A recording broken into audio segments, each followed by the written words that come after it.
Bonjour Grégory Levaux. Bonjour Thibault. Vous êtes président de l'E2CM, l'école européenne de contract management, et on va faire un rebond sur une de vos dernières vidéos sur ce plateau où vous aviez parlé des évolutions technologiques qui impactent le métier de contract manager. Vous aviez cité une évolution en particulier qu'il était indispensable de considérer.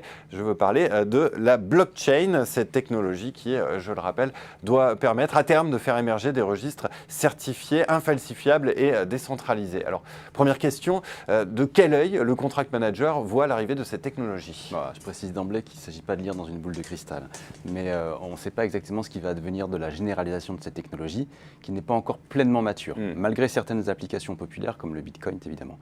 Il s'agit néanmoins d'un sujet essentiel à surveiller de près, et c'est pourquoi il me semble assez utile de l'expliciter rapidement encore une fois. Donc voilà, la blockchain c'est quoi? C'est une base de données géante qui contient l'historique de tous les échanges entre les utilisateurs. Donc, par exemple, les deux parties d'un contrat. Les transactions, elles, sont enregistrées par bloc et sont horodatées.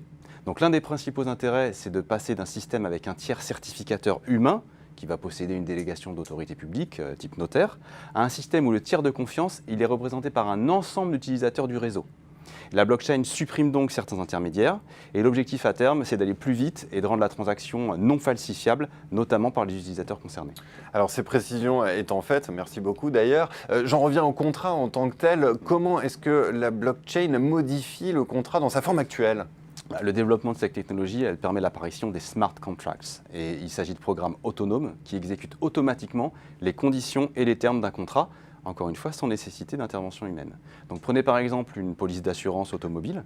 Elle pourra automatiquement varier dans ses effets et devenir sur mesure selon que le conducteur roule par temps ensoleillé sur une route peu fréquentée ou alors par temps orageux sur un trajet réputé dangereux.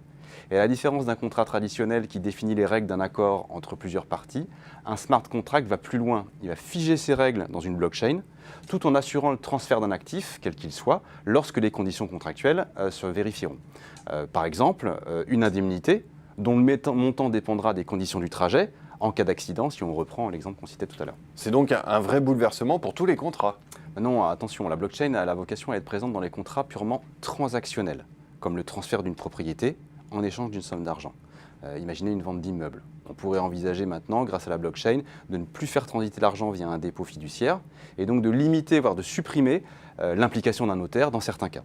Et l'inscription de cette vente apparaîtrait ensuite dans un cadastre infalsifiable, automatiquement renseigné par la blockchain.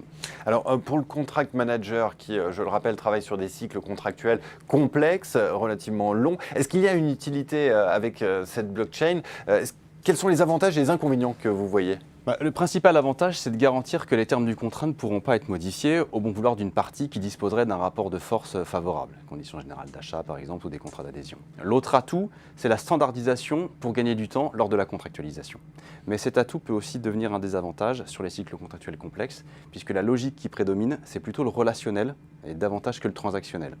Dans ces cycles-là, c'est le rapport humain qui vient modifier au fil de l'eau les conditions particulières pour s'adapter à l'environnement complexe, par nature extrêmement mouvant. Donc il va falloir mettre de la flexibilité et éviter de figer.